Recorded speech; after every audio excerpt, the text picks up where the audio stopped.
Eu os convido a abrir as Escrituras em Marcos 10, 45. Eu vou pregar só o verso 45 hoje.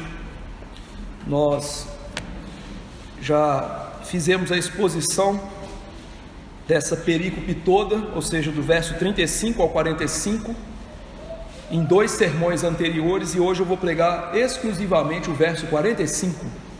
Marcos 10, 45. Marcos 10, 45. Eu farei a leitura e peço aos irmãos que acompanhem com atenção. Pois o próprio Filho do Homem não veio para ser servido, mas para servir e dar a sua vida em resgate por muitos. Vamos orar. Nosso Deus, ó Pai Celeste, estamos diante de uma das passagens mais sublimes das Escrituras, que nos ensinam que o Senhor Jesus Cristo morreu como resgate dos pecadores, daqueles a quem o Senhor quer salvar. Que nós entendamos isso, que este é o verdadeiro Evangelho: Jesus morrer pelos seus, Jesus dar a sua vida em resgate, e que nós possamos olhar para esta verdade e nos submeter a ela, nos quedar aos pés da cruz sanguinária que fez com que o Senhor Jesus Cristo morresse para nosso bem. Ó Deus, que o nosso coração agora seja levado a meditar sobre essa cruz, a meditar sobre a grandiosidade da salvação, mas também a exclusividade da salvação para os teus, e que o Senhor, ó Deus, faça-nos crer no verdadeiro Evangelho, amá-lo, aceitá-lo e praticá-lo. Que assim como nós cantamos aqui, façamos todo o bem em decorrência da nossa salvação. Senhor, abençoe esse sermão, me abençoe com fidelidade, abençoe os teus servos para que ouçam com fidelidade. Essa é uma das mensagens mais importantes que podemos ouvir. Então nos dê a tua graça, fale conosco, nos alimente de Cristo, e acima de tudo, como nós pregaremos sobre uma salvação para os teus eleitos, que a glória do teu nome seja exaltada nessa noite. Nós imploramos isso em nome do Senhor Jesus, e também imploramos em nome de Jesus: tire de nós todo orgulho, toda jactância, todo desejo de participar minimamente da nossa salvação, como se pudéssemos fazer algo. Ó Senhor, joga por terra todo o orgulho do nosso coração, em nome de Jesus. Amém. Meus irmãos, deixa eu expor para os irmãos o contexto dessa pregação e rapidamente mostrar o que significa o verso 45, para que nós possamos pegar a doutrina nele contida e, através da analogia da fé, ou seja, interpretar Escritura pela Escritura, mostrar a doutrina aqui contida da salvação dos eleitos de Deus.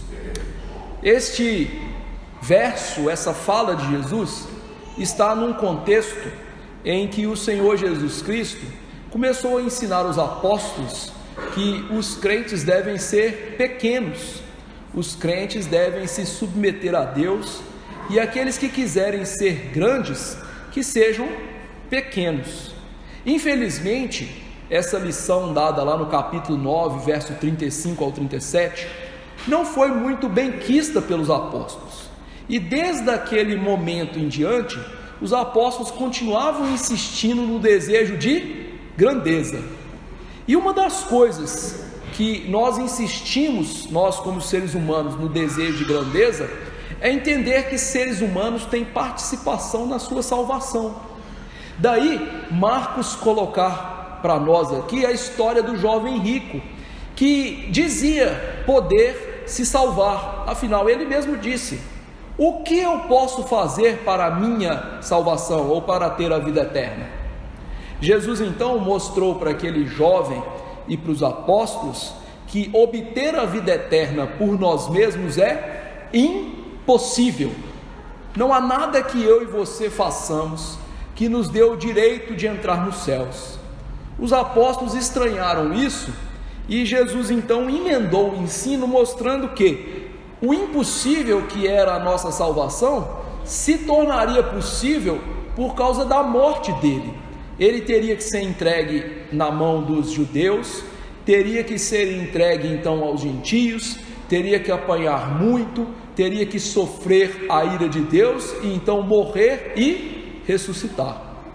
Diante disso, você espera então que os apóstolos tomem uma atitude de humildade, de submissão.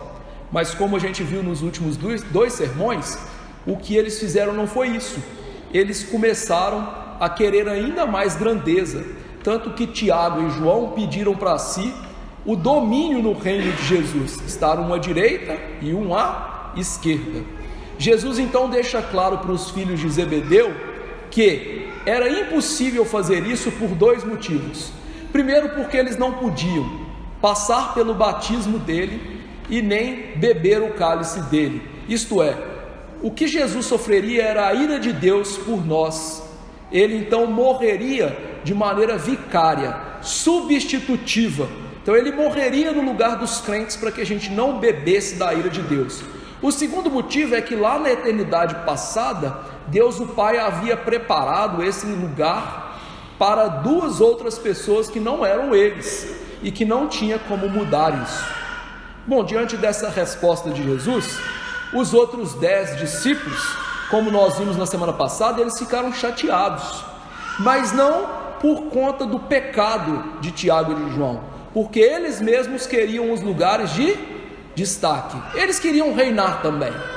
E Jesus então mostra para aqueles homens que eles estavam querendo ser como os mundanos, e que isso não deveria ser assim. Eles deveriam ser os últimos, ser os escravos, servir. E então ele dá o exemplo.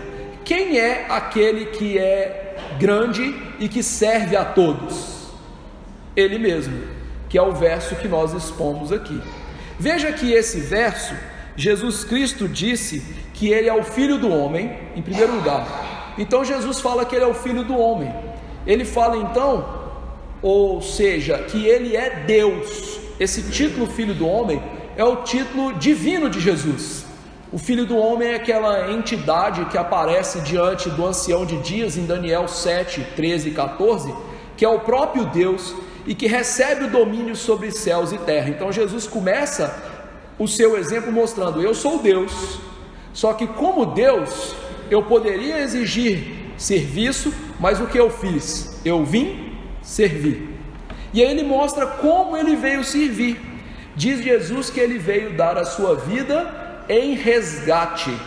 Como nós vimos na semana passada, esse termo resgate tem a ver com o pegar os escravos e mudar o domínio dos escravos.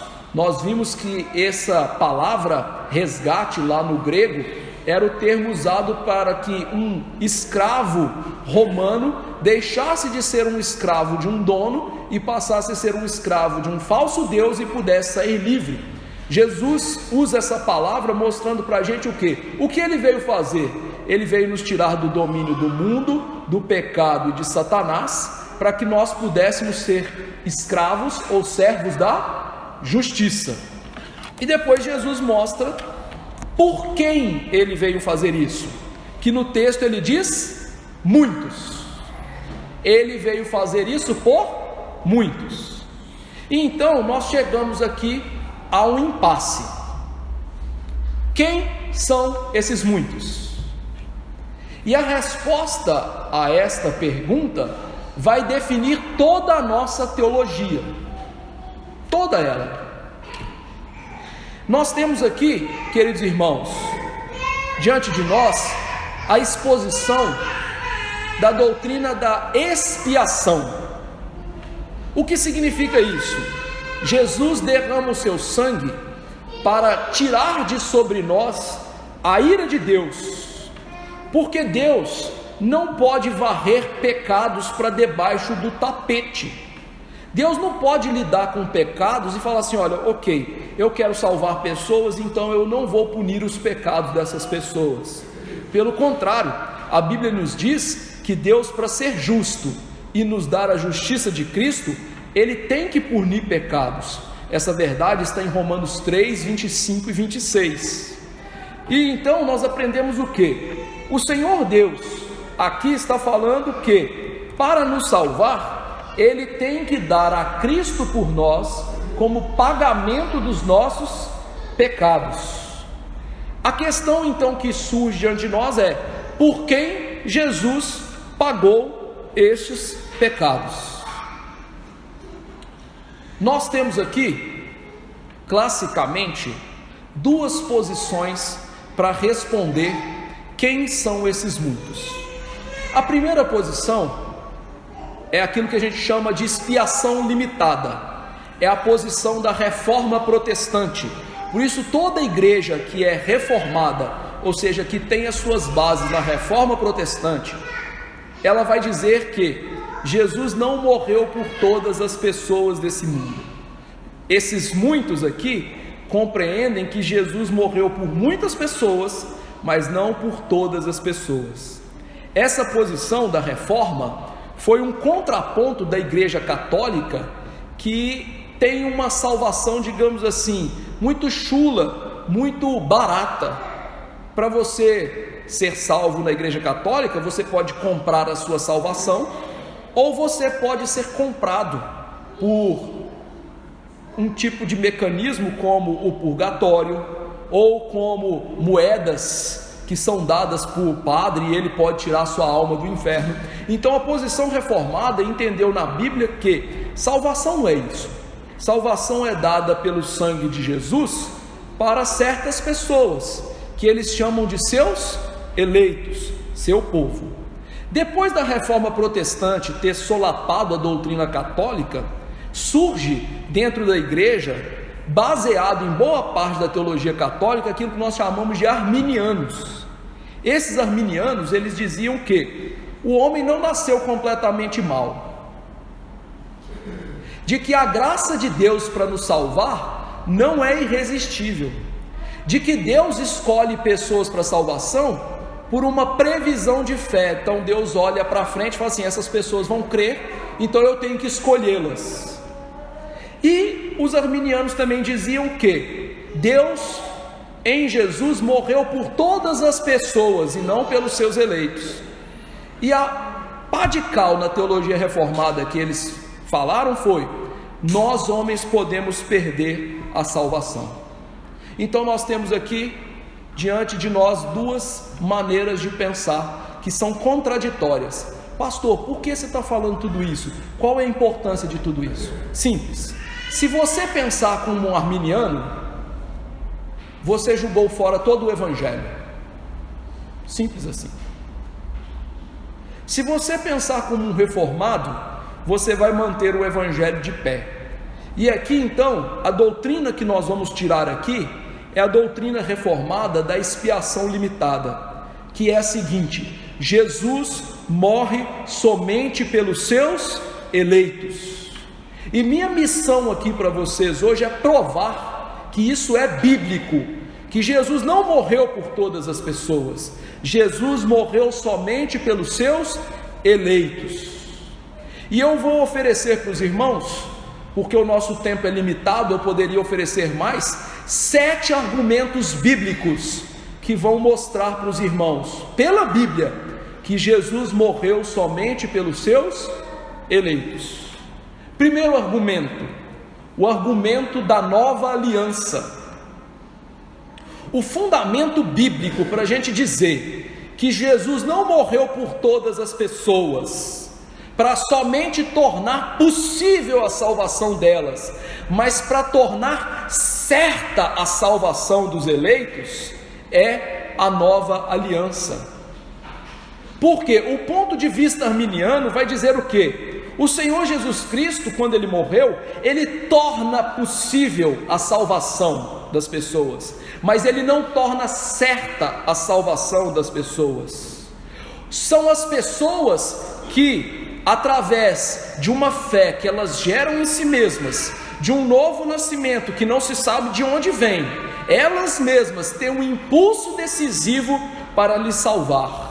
Então, quem garante a sua salvação é a sua fé e não a obra de Jesus. Então, a autodeterminação humana é que salva pessoas e não Jesus. Para essas pessoas, então, a obra expiatória estabelece uma possibilidade, não um resultado. Só que veja, a nova aliança não diz isso. A nova aliança, lá em Jeremias 31 a 34, diz: eis aí vem dias, diz o Senhor, em que firmarei nova aliança com a casa de Israel e com a casa de Judá, não conforme a aliança que fiz com seus pais no dia em que os tomei pela mão para os tirar da terra do Egito, porquanto eles anularam a minha aliança, não obstante eu os haver desposado, diz o Senhor, porque esta é a aliança que firmarei com a casa de Israel depois daqueles dias, diz o Senhor. Na mente lhes imprimirei as minhas leis, também no coração lhes inscreverei, perdoarei as suas iniquidades e dos seus pecados jamais me lembrarei. Segundo Jeremias, a diferença crucial entre a nova aliança no Novo Testamento e a aliança da graça no Antigo Testamento feito com os pais é que a nova aliança não pode falhar. Deus vai fazer com que a lei dele esteja no coração dos eleitos, para que as condições da aliança de salvação sejam preenchidas. Então a nova aliança, ela é inviolável, porque é do propósito de Deus salvar todos aqueles que estão debaixo desse pacto. É interessante que no capítulo seguinte de Jeremias, a gente percebe isso de uma maneira ainda mais notável. Lá em Jeremias 32, 39 a 41, ele diz: dar-lhes-ei um só coração e um só caminho, para que, finalidade, me temam todos os dias, para seu bem e o bem de seus filhos. Farei com eles aliança eterna, segundo a qual não deixarei de lhes fazer o bem, e porei o meu temor no seu coração, para que nunca se apartem de mim. Alegrar-me-ei por causa deles e lhes farei bem. Então, nesse trecho, Deus faz 6 promessas por meio de Jeremias: farei com eles aliança eterna, lhes darei o tipo de coração que garante essa aliança funcionar e eles me temerem. Terceira, nunca deixarei de fazer o bem. 4, porei o temor de mim mesmo no coração deles. 5, não deixarei que se apartem de mim, ou seja, percam a salvação, deixem o meu caminho. E por fim, o que isso gera? Eu me alegrarei em lhes fazer o bem. Segundo esses 2 trechos de Jeremias que nós lemos, não é a vontade humana que determina a sua salvação, e nem que preserva a sua salvação. Deus, com a sua vontade, nos daria um coração novo que temeria a Deus, um coração que seria decisivo na vida de piedade, e Deus agirá. Nunca se apartem de mim. Deus vai agir para salvar os seus eleitos.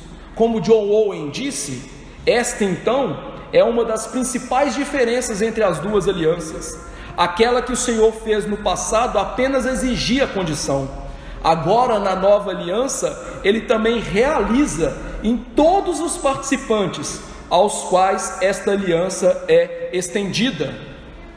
Mais adiante nas Escrituras, Ezequiel, falando sobre a nova aliança, disse: dar-lhes-ei um coração novo, e um espírito novo porei dentre deles. Tirarei da sua carne o coração de pedra, e lhes darei coração de carne. Ezequiel 11:19.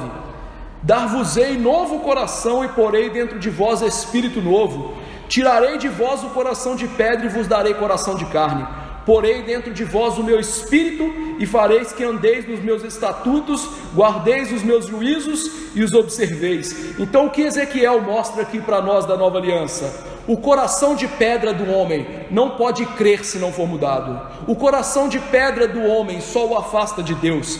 Mas o que Deus faz para que nós sejamos dele? Ele nos dá uma nova natureza.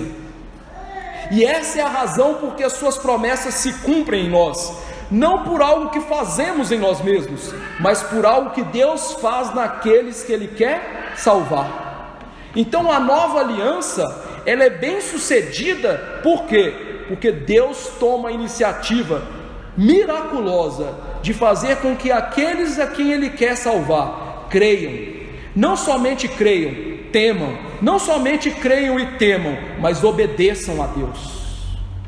Tornando, portanto, a ideia de salvação pela vontade humana, pelas obras, algo nulo, chulo, bobo. Como Paulo disse, onde pois a jactância foi de toda excluída? Por que lei? Das obras? Não, pela lei da fé. Deus nos dá fé. E veja que isso não é algo dos profetas posteriores.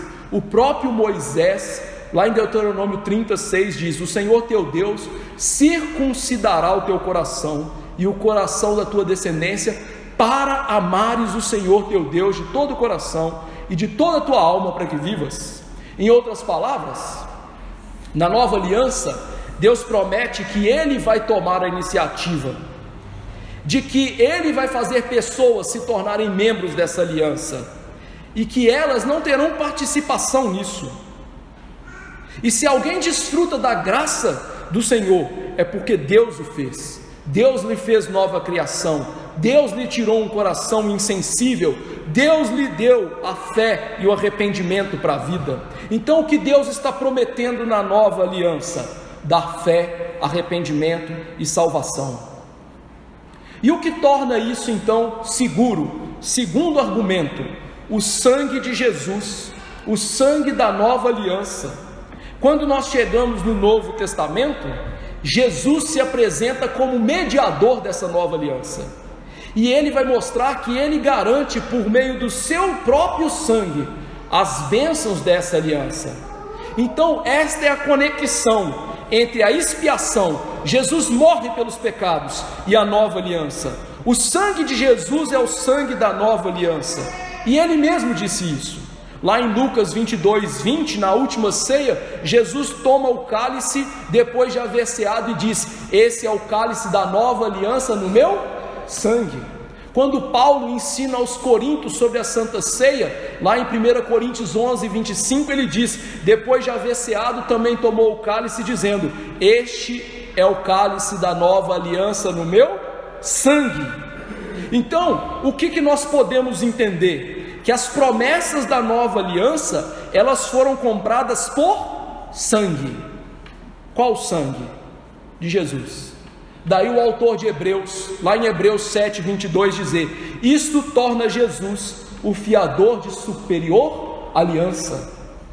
Em Hebreus 9:25, por isso mesmo, em 9:15, ele é o mediador da nova aliança, a fim de que, intervindo a morte para a remissão das transgressões que havia sobre a primeira aliança, recebam a promessa da eterna herança aqueles que têm sido chamados.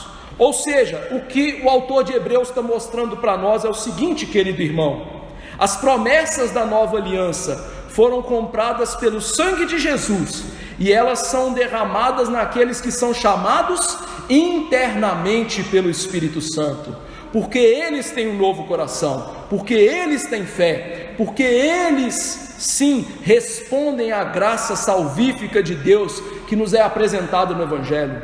Isso significa que as promessas específicas da nova aliança, de Deus criar um povo, de Deus manter um povo, só é possível porque Jesus morreu por esse povo. Daí, lá em Mateus 1:21, o anjo dizer para Maria: porás o nome dele de Jesus, porque ele morrerá pelos pecados do povo dele. Então, o pensamento correto diante das Escrituras é que todas as promessas da antiga aliança, da nova aliança, elas se concretizam porque elas são preenchidas nas suas condições pelo próprio Deus. Ou seja, o homem pecador, ele não tem condições de preencher essas condições por si mesmo. O homem pecador, morto em pecados, longe de Deus, inimigo de Deus, inábil em relação a Deus, ele jamais vai poder fazer algo por si mesmo. Quem faz? Deus. Daí Deus poder dizer lá em Jonas 2,9: ao Senhor pertence a salvação. Porque se você e eu, nós fizéssemos algo pela nossa salvação, se nós pudéssemos acrescentar algo à obra de Jesus, nós poderíamos bater no peito e dizer: a mim pertence a salvação. Mas não é isso que a Bíblia diz.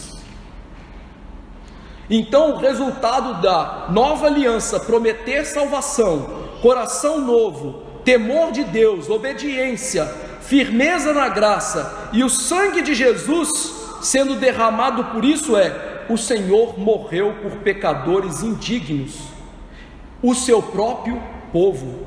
Para quê? Comprar esse povo, para garantir a condição de que eles vão crer, de que eles vão temer, de que eles vão amar a Deus, de que eles vão seguir a Deus. E Deus não faz isso por todos, porque se Deus fizesse isso por todos, todos tinham que amar a Deus, todos tinham que seguir a Deus, todos tinham que obedecer a Deus, e todos tinham que ir para o céu, e a Bíblia não diz isso. E qual é o motivo de Deus fazer assim? Hebreus 13:21 diz: seja a glória dele para todo sempre. Querido irmão, Deus faz todas as coisas para a sua glória. Você pode ver isso na sua casa em Apocalipse 4:11. Mas quando o homem quer arrogar para si o direito de salvação, o poder fazer a sua salvação, Deus é lesado, alijado na sua glória. Deus é glorificado muito mais por salvar pessoas do que por criar esse mundo e sustentar esse mundo. A obra da criação, Deus apenas disse: faça, e assim se fez. Mas a obra da redenção, Cristo se fez carne e morreu. É muito maior a redenção. O terceiro argumento, então, bíblico, é que diante disso, Jesus morreu pelas suas ovelhas. Há muitas passagens bíblicas que apoiam esse ensino de que Jesus não morreu por todos, Jesus morreu por um grupo específico de pessoas, em que ele morreu pelas pessoas em que estariam debaixo da nova aliança pela sua graça irresistível. E quem fala isso é o próprio Jesus. Lá em João 10:15 ele diz: dou a minha vida pelas ovelhas. Isto não é o mesmo que dizer: dou a vida por todas as pessoas. Dou a vida pelas ovelhas. No Evangelho de João, as ovelhas não são todas as pessoas. No Evangelho de João, as ovelhas são aquelas que o Senhor Deus as salva e que as faz ovelhas, e portanto elas creem. E aí veja que coisa interessante: não são aquelas que autodeterminam a sua fé, são aquelas que ele escolhe, e ele chama, e ele salva com o seu próprio poder. Lá em João 6:37 e 44, o Senhor disse o seguinte: todo aquele que o Pai me dá, esse virá a mim, e o que vem a mim, de modo nenhum lançarei fora. Verso 44: ninguém pode vir a mim se o Pai que me enviou não o trouxer, e eu ressuscitarei nos últimos dias. E aí você pode pensar assim: tudo bem, pastor, mas a ovelha, ela é ovelha porque ela tem fé. Errado. O próprio Jesus disse que é o contrário: você tem fé porque é ovelha. João 10:26: vós não credes porque não sois das minhas ovelhas. Ou seja, o que o Senhor Jesus está mostrando é: por que uma pessoa vai crer? Porque ela recebe uma natureza de ovelha. Eu vou ilustrar isso para você de uma maneira simples, talvez eu esteja complicando muito. O leão, ele é um leão porque ele come carne, ou ele come carne porque é um leão? A resposta é simples. Ele come carne porque ele é um leão. A natureza vem antes daquilo que ele faz. Ou seja, ele come carne porque ele tem uma natureza de carnívoro.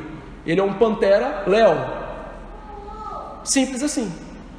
Então, o que o Senhor está dizendo? Por que a pessoa crê? Porque ela foi escolhida para ser ovelha. A sua natureza vem anterior à sua ação de fé. E quem nos faz ovelhas? Segundo as Escrituras, Deus. O Salmo 100 diz assim: sabei que o Senhor é Deus, foi Ele quem nos fez e dele somos o seu povo e rebanho do seu pastoreio. Ou seja, por que você é ovelha? Porque Deus te fez ovelha. Então, porque você é ovelha, o que você vai fazer? Crer em Jesus. E aí Jesus deixa claro: eu dou a minha vida pelas minhas ovelhas. Essas palavras não significam, ou seja, você vai se tornar ovelha por si mesmo e vai crer. Não. O que ele está dizendo é: por meio do meu sangue, eu compro aqueles que meu Pai me deu, eu obtenho fé para eles, eu obtenho a natureza de ovelha para eles, eles são feitos ovelhas, então eles creem. Essa é a lógica de Jesus. E João 17, a direção que Jesus dá ali à sua palavra é a mesma. Em João 17, versos 6, 9 e 19 diz assim: manifestei o teu nome aos homens que me deste do mundo, eram teus, tu nos confiastes, é por eles que eu rogo, não rogo pelo mundo, mas por aqueles que me deste, porque são teus, e a favor deles eu me santifico a mim mesmo, para que eles também sejam santificados na verdade. Então o que Jesus está dizendo é: eu não oro pelo mundo, eu não oro por todas as pessoas, eu oro por aqueles que o Senhor Pai me deu, e mais, eu me santifico por eles, ou seja, eu me separo para morrer por eles, eu me dou para morrer por eles. Então eu morro por aqueles a quem eu oro, eu morro por aqueles que eu salvo. Essa é a lógica de Jesus, e essa é a lógica de por que nós somos salvos. Jesus, como nosso sumo sacerdote, lá no céu, o que ele está fazendo por nós que somos salvos, que ele escolheu na eternidade e ele nos deu a sua graça? Diz assim Hebreus 7:25: por isso também pode salvar totalmente os que por ele se chegam a Deus, vivendo sempre para interceder por eles. Eu não rogo pelo mundo, eu rogo por aqueles que o Senhor me deu. O que o Senhor Jesus faz que nos salva totalmente? Ele ora por nós. Então significa que aqueles a quem Jesus não ora, ele não morreu por eles, ele não vai lhes dar a salvação. É isso que Jesus está dizendo. O quarto argumento é que Jesus morreu para reunir os filhos de Deus. Para a gente entender isso, a primeira coisa que a gente tem que tirar da nossa cabecinha é que todas as pessoas são filhos de Deus. Isso é uma mentira. João 1:12 diz assim: mas a todos quantos o receberam, deu-lhes o poder de serem feitos filhos de Deus, a saber, aos que creem no seu nome. Ou seja, segundo as Escrituras, quem são os filhos de Deus? Os que têm fé, aqueles que creem em Jesus. E essas pessoas, Jesus lhes deu o poder. A palavra poder no grego é autoridade, de serem feitos filhos de Deus. Então João está usando uma linguagem jurídica da adoção, dizendo o seguinte: todos aqueles que têm fé, eles foram juridicamente adotados por Deus como seus filhos legítimos. E é interessante que essas pessoas que nós vemos aqui no capítulo 1, o sumo sacerdote, lá no capítulo 11, sem querer, faz uma profecia que Deus ia salvar essas pessoas e reunir essas pessoas no seu aprisco. João 11, 50, 52 diz: nem considerais vós que convém que morra um só pelo povo, e que não venha a perecer toda a nação. Ora, ele não disse isso de si mesmo, mas sendo sumo sacerdote naquele ano, profetizou que Jesus estava para morrer pela nação, e não somente pela nação, mas também para reunir em um só corpo os filhos de Deus que andam dispersos. Ou seja, esse sumo sacerdote, sem querer, na providência de Deus, no decreto de Deus, ele profetizou que Jesus ia morrer pelos filhos de Deus, por aqueles que creem. Ou seja, que ele tomaria esses filhos que estão dispersos pelo mundo e os faria filhos de Deus, um só rebanho, um só pastor. Por isso em João 10,16 ele diz: ainda tem outra ovelhas, não deixa aprisco, a mim me convém conduzi-las, elas ouvirão a minha voz, então haverá um rebanho e um pastor. Conduzir e reunir, os verbos significam o quê? O Senhor Jesus Cristo, ele morreria pelas suas ovelhas, pelos filhos de Deus, para fazê-los o quê? Um único povo de Deus. E Jesus não morreu para tornar isso possível, ele morreu para fazer isso acontecer, porque se dependesse do homem pecador, isso jamais aconteceria. É interessante que esta mesma verdade, ela é descrita em Apocalipse 5,9, também escrito pelo apóstolo João, né? Esse era um tema recorrente de João, que Jesus morreu pelos seus, que diz assim: digno és de tomar o livro e de abrir-lhe os selos, porque foste morto e com teu sangue compraste para Deus os que procedem de toda tribo, língua, povo e nação. Quando nós comparamos então João 10, 15 e 16, João 11 e Apocalipse 5:9, nós percebemos que a tônica de João é o seguinte: Jesus nos comprou desse mundo para Ele mesmo, para que Ele fosse glorificado, para que nós pudéssemos ser salvos, suas ovelhas, os filhos de Deus que estão dispersos, mostrando que a salvação seria dos judeus e dos gentios, mas judeus e gentios que Jesus morreu por eles, não qualquer um. Quinto argumento: um resgate por muitos. Então, harmonizando com tudo que nós vimos em Apocalipse e em João, em Ezequiel e em Jeremias, em Marcos 10, 45, Jesus disse: o próprio Filho do Homem não veio para ser servido, mas para servir e dar a sua vida em resgate por muitos. Eu sei, meus irmãos, que logicamente a palavra muitos pode significar todos em alguns lugares. Por exemplo, Paulo usa essa lógica em Romanos 5, quando ele diz que em Adão muitos se tornaram pecadores. Ele está falando de todos os seres humanos. Mas quando Jesus cita esse muitos aqui, a gente tem que entender o que está passando na cabecinha de Jesus. Ô pastor, você é tão folgado assim que você acha que sabe o que está passando na cabeça de Jesus? Não. Como eu mostrei na semana passada, Jesus aqui está usando o poema do servo sofredor de Isaías 53, lá no Antigo Testamento. E aí eu convido você, irmão, a abrir Isaías 53 comigo, porque ele se descreve como servo, e este é o cântico do servo em Isaías, tanto que Isaías 52, 12 diz: eis o meu servo. Então Jesus é o servo, Jesus é o escravo que serve. E aí veja, em Isaías 53, o que ele diz? Que o Senhor Jesus Cristo seria morto por quem? Olha o verso 5: mas ele foi traspassado pelas nossas transgressões e moído pelas nossas iniquidades. O castigo que nos traz a paz estava sobre ele, e pelas suas pisaduras fomos sarados. Todos nós quem? Essa é a questão. Andávamos desgarrados como ovelhas, cada um se desviava pelo caminho, mas o Senhor fez cair sobre ele a iniquidade de nós todos. Nós todos. A pergunta então é: quem é esse nós? Isaías está falando de todas as pessoas? Não, Isaías é quem? Um crente que faz parte do povo de Deus. Então quem é esse nós que Jesus vai morrer aí?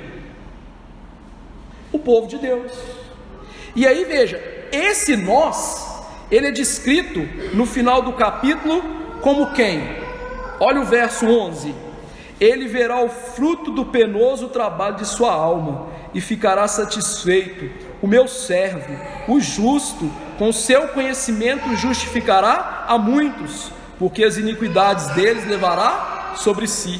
Por isso eu lhes darei muitos como sua parte, eu lhes darei muitos como sua parte, e com os poderosos partirá ele o despojo, porquanto derramou sua alma na morte, foi contado com os transgressores, contudo levou sobre si o pecado de muitos, e pelos transgressores intercedeu. Então quem são os muitos aqui? As ovelhas. Quem são os muitos que Jesus está falando? As ovelhas. Jesus está citando aqui o Antigo Testamento para mostrar o que? Ele é o servo que morre pelo seu povo. Esse povo são muitos. Por isso que lá em Apocalipse 7, a gente vê uma numerosa multidão que ninguém podia contar. Muitos. E por isso, Jesus, ao instituir a nova aliança, lá em Mateus 26, 28, ele disse: isto é meu sangue, o sangue da nova aliança, derramado em favor de muitos, para a remissão de pecados. Além disso, Hebreus 9, 28 diz: assim também diz Cristo, tendo se oferecido uma única vez para tirar os pecados de muitos, aparecerá segunda vez aos que aguardam para salvação. Então quem são os muitos? Aqueles que são suas ovelhas, que são seus filhos, que é o seu povo e que aguarda a salvação.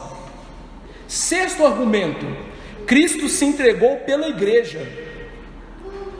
Uma das passagens mais contundentes para provar o que eu estou dizendo é Efésios 5, 25 a 27, que diz assim: maridos, amai a vossa mulher, como também Cristo amou a igreja, e a si mesmo se entregou por ela, para que a santificasse, tendo purificado por meio da lavagem de água pela palavra, para apresentar a si mesmo igreja gloriosa, sem mácula, nem ruga, nem coisa semelhante, porém santa e sem defeito. Segundo esse texto, Jesus morreu por quem? Pela sua igreja, a sua noiva.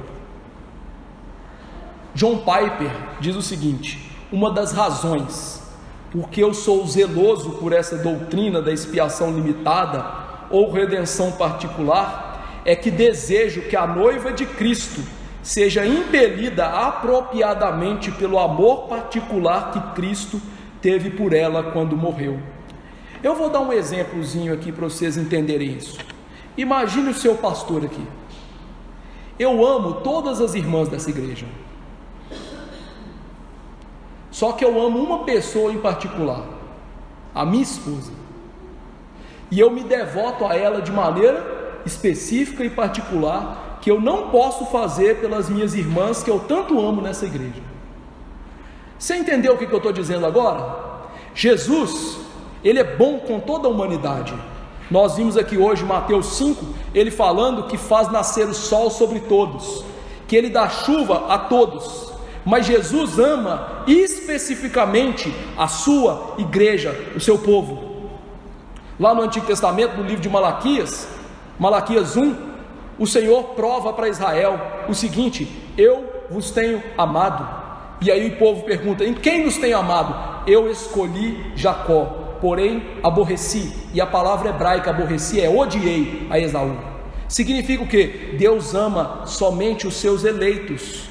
Jeremias 31:3 diz que com amor eterno vos amei, com benignidade vos atraí. Ou seja, o Senhor morre por aqueles a quem Ele ama.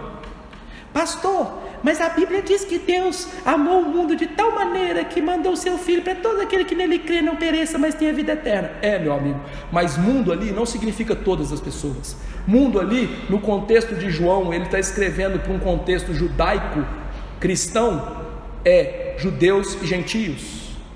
Você pode pegar qualquer bom comentarista que ele vai dizer isso, porque veja, o capítulo 3 está em contraposição ao capítulo 2, que diz que Jesus conheceu a humanidade. E qual humanidade que ele conhece? Uma humanidade pecadora e que o rejeita.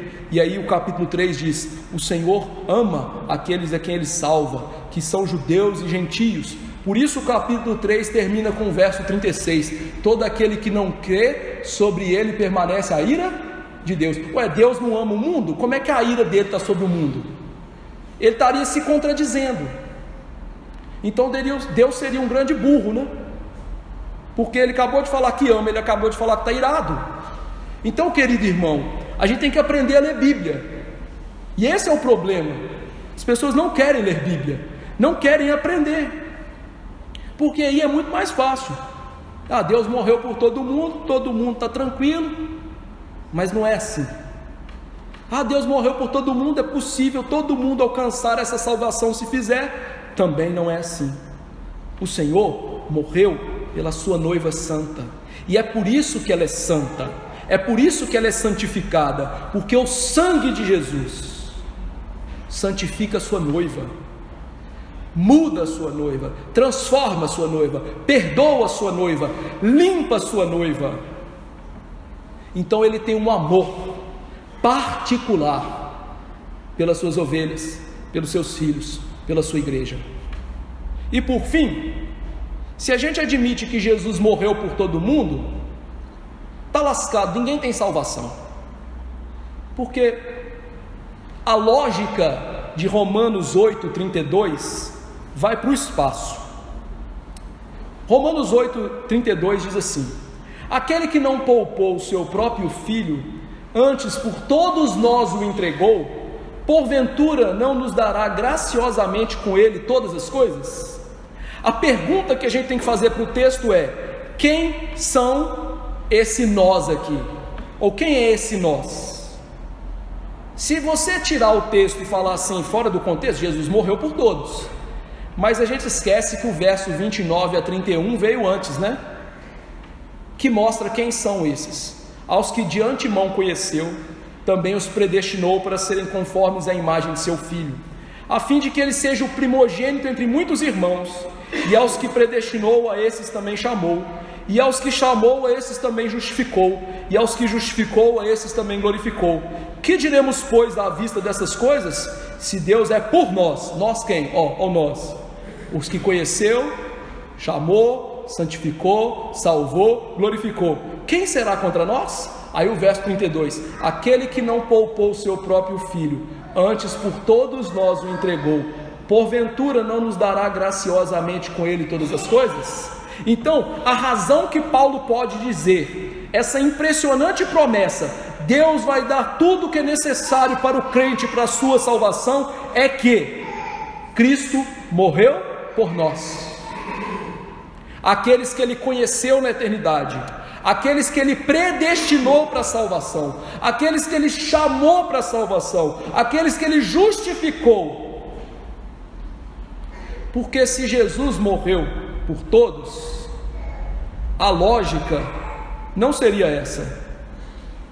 Se Jesus morreu por todas as pessoas, e nós sabemos que muitas delas perecem, a lógica desse texto é destruída e se torna assim.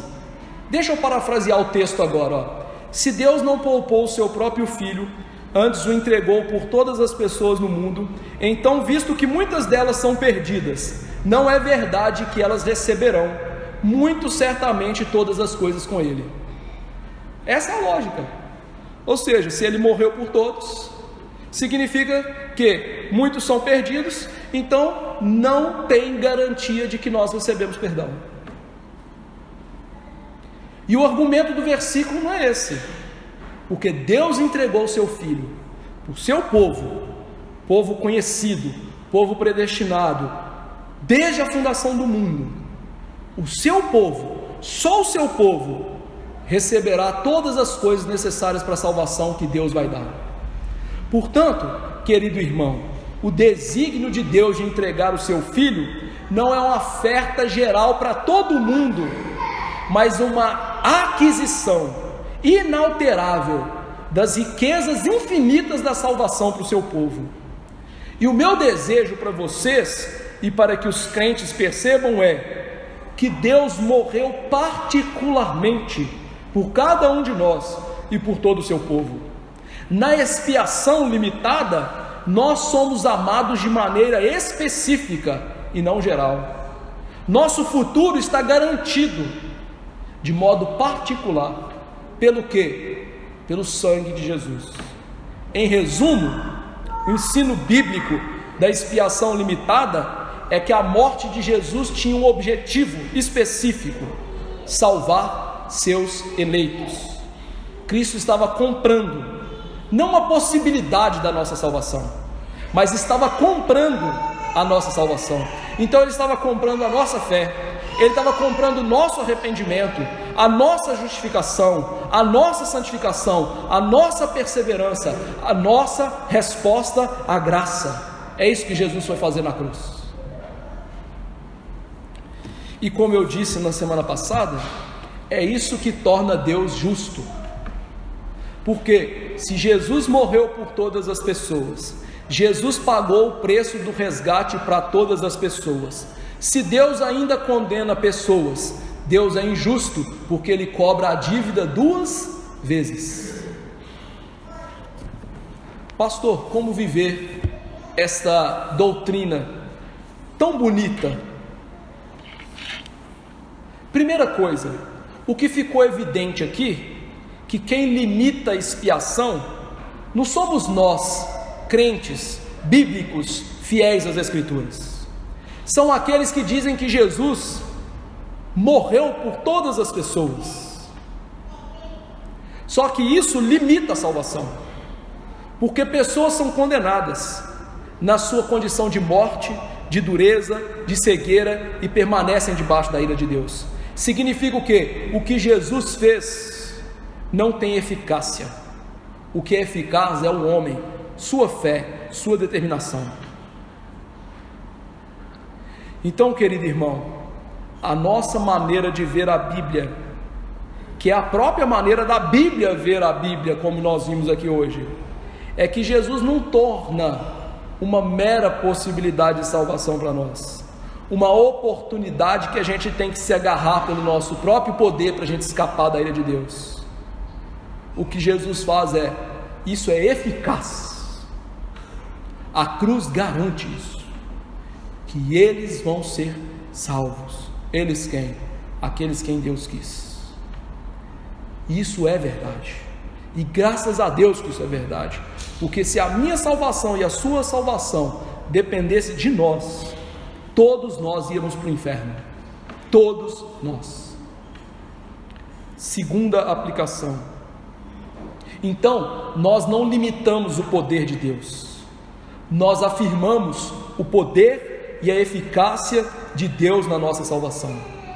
Deus nunca desejou salvar a todos, Ele tinha uma visão concreta da redenção, eficaz da redenção, em que a nossa incredulidade seria vencida, em que o nosso coração corrupto seria trocado, em que a nossa maneira desviada e desvirtuada no pecado seria transformada por um viver santo, em que Deus criou miraculosamente tudo isso em nós, com a obra da sua graça, para nos salvar, para nos regenerar, para nos dar fé, para nos dar santidade, para nos dar justiça, para nos dar perseverança, para nos dar tudo que é necessário para a nossa salvação.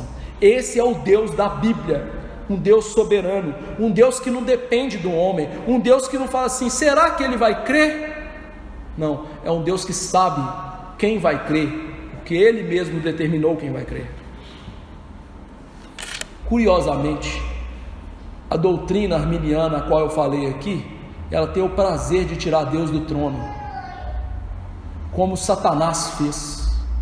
O do desejo de Satanás era tirar Deus do trono. O desejo de Adão e Eva de pecar naquele jardim era tirar Deus do trono. Mas a Bíblia diz: ninguém tira Deus do trono. Eu sou soberano. E a doutrina bíblica a qual eu expus aqui mostra isso. Eu sou soberano. Terceira aplicação. Isso significa o quê? A sua conversão é comprada por sangue de Jesus. A sua vitória sobre a morte é comprada com o sangue de Jesus. Você deixar de ser rebelde a Deus é comprado pelo sangue de Jesus. Você receber graça vem do sangue de Jesus. Você receber uma nova vida quando estava morto em pecados vem pelo sangue de Jesus. Isso significa dizer o quê? O sangue de Jesus é eficaz, como Paulo disse lá em Atos 20, falando que o Senhor nos comprou com o seu sangue, o sangue de Deus. Então, que belo sangue de Jesus, sangue suficiente, cabal. É por isso que nós não precisamos, como católico, rezar a missa. A missa é um novo sacrifício de Jesus todas as vezes que eles se reúnem. Por quê? Segundo o autor de Hebreus, o sacrifício de Cristo é suficiente uma única vez para pagar todos os nossos pecados. Querido irmão, creia nisso, se firme nisso e se humilhe diante dessa realidade. Quarta aplicação: aprofunde sua experiência nessa graça. O que eu preguei aqui hoje é só a superfície de um oceano de amor que Deus tem por nós. Querido irmão, você já leu o que a Bíblia diz sobre o homem pecador? Só que Deus amou você e eu, eleitos de Deus, como pecadores. Romanos 5,6, Paulo diz que nós ainda éramos fracos quando o Senhor Jesus morreu por nós. Romanos 5,10, Paulo diz que Deus nos redimiu em Cristo quando ainda éramos inimigos dele. Então olha que profundidade de amor. Paulo até chega a dizer: é possível que pelo bom alguém se anime a morrer. Só que nenhum de nós é bom, nenhum de nós é digno da morte do Filho de Deus. Então isso é uma vastidão de amor, isso é um oceano de amor. Por isso eu convido você a meditar nesse amor profundo de Deus, que morre em seu Filho, ou seja, a segunda pessoa da Trindade na sua natureza humana, pela sua noiva. É como se Deus estivesse dizendo: eu escolhi você, você é mau, mas eu te escolhi, você não merece, mas eu quis te amar, você deveria ir para o inferno, mas eu quis te salvar. Medite nisso. Que grande amor é esse, que graça que é essa, do próprio Jesus se dá por nós. Quinta aplicação: então é esse evangelho que a gente tem que oferecer ao mundo, não esse evangelho mentiroso. Você já viu os crentes evangelizando hoje? Eles nunca viram uma pessoa na vida e eles chegam, a primeira coisa que eles falam com a pessoa: Jesus te ama. Olha, isso é uma mentira. Você não sabe se aquela pessoa é amada por Jesus, você não sabe se Jesus morreu por aquela pessoa. Então o que você tem que oferecer para ela? O evangelho verdadeiro, de que ela é uma pecadora, ela está debaixo da ira de Deus, que ela não merece a salvação, que o salário do seu pecado é a morte. É isso que você tem que oferecer a ela.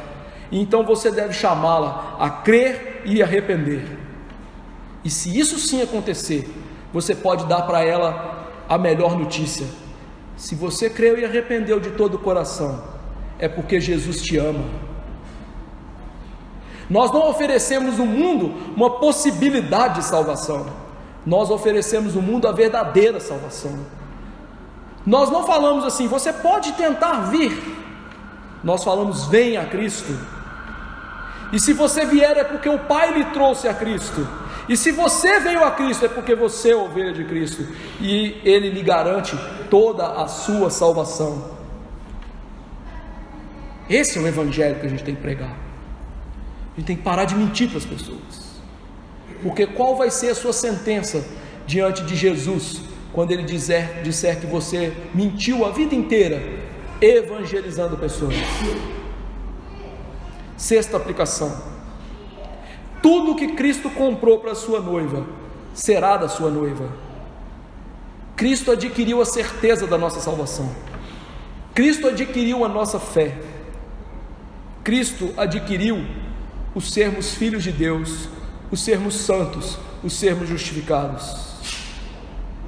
E Cristo, para solidificar a nossa experiência na graça, nos mostra que isso é feito pelos eleitos, a quem desde a eternidade Ele amou. Paulo disse lá em Efésios, que desde antemão o Senhor predestinou essas pessoas para se solidificarem na graça, para amarem a Jesus e para viverem diante dele em santidade. E aí você vê, a doutrina verdadeira, ela leva à santidade. Deus escolheu os seus eleitos para que nós vivamos em santidade. Sabe por que eu estou dizendo isso? Porque tem muita gente se escorando nessa doutrina e falando assim: tá bom, Jesus morreu por mim, mas não quer obedecer a Deus. Sabe quem são essas pessoas? Sabe como Jesus chama elas? Hipócrita, filhos do diabo. Nunca faça isso. Se Jesus morreu por você, vive em santidade. Portanto, sede santos, como eu sou santo. Como que eu sou santo? Vivendo a palavra de Deus. É tão notória a cegueira das pessoas hoje que se dizem crentes na igreja, porque elas nem sequer vão na igreja e se dizem salvas. Elas nem sequer conhecem os mandamentos de Deus e elas se dizem crentes e ovelhas. Elas nem sabem essas doutrinas básicas. O que eu preguei aqui hoje é uma doutrina básica do Evangelho. Se você não conhece isso aqui, é porque você não é crente. Mas elas falam que são crentes. Querido, deixa essa cegueira. Vai se humilhar diante de Jesus. Pede Ele para mudar esse coração empedernido. E vai viver em santidade. Porque não existe crente sem santidade. Não existe eleito sem santidade. Não existe ovelha sem fé e sem seguir a voz de Jesus. Para com isso. Você não me engana, como é que você vai enganar a Deus? Seja crente de verdade. Sétima aplicação. Talvez você pense: isso não importa, isso é preciosismo de teologia de pastores bobos. Não, isto é o verdadeiro Evangelho. E isso tem implicações óbvias. Deixa eu ilustrar para você. Imagine que você seja diagnosticado com câncer. Não quero isso, tá?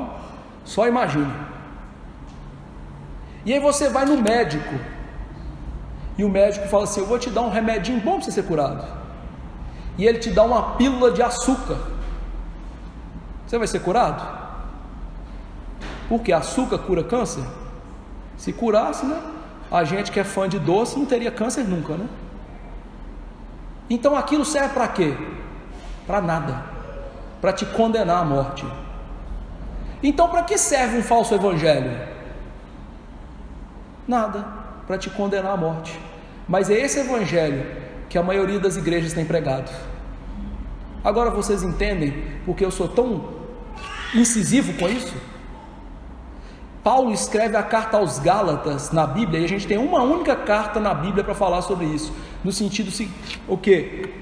Olha, se alguém pregar um outro evangelho, seja maldito, ainda que seja um anjo, ainda que seja um apóstolo, mostrando o quê? Que nós não devemos desviar do verdadeiro evangelho para o falso evangelho, porque isso não traz salvação. Um falso evangelho é igual tomar pílula de açúcar para o câncer. Por isso é tão importante a gente pregar isso. A segunda implicação é que, como eu já disse, se nós pregarmos algo diferente disso, nós fazemos Deus um mentiroso e um injusto.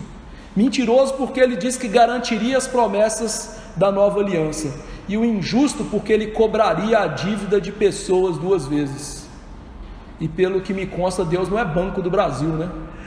E eu não estou falando do Banco do Brasil, né? Banco no Brasil, no país brasileiro, que cobra a dívida duas vezes e ainda ri da nossa cara, né? Deus não é esse tipo de gente.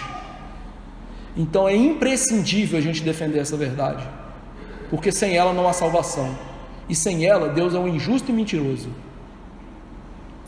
Oitavo lugar, além disso, ao dizer que Jesus morreu por todos, nós reputamos o homem como centro da sua salvação e não o próprio Deus. A Bíblia mostra que Deus é glorificado na sua salvação, ou seja, naquilo que Ele faz para nos salvar.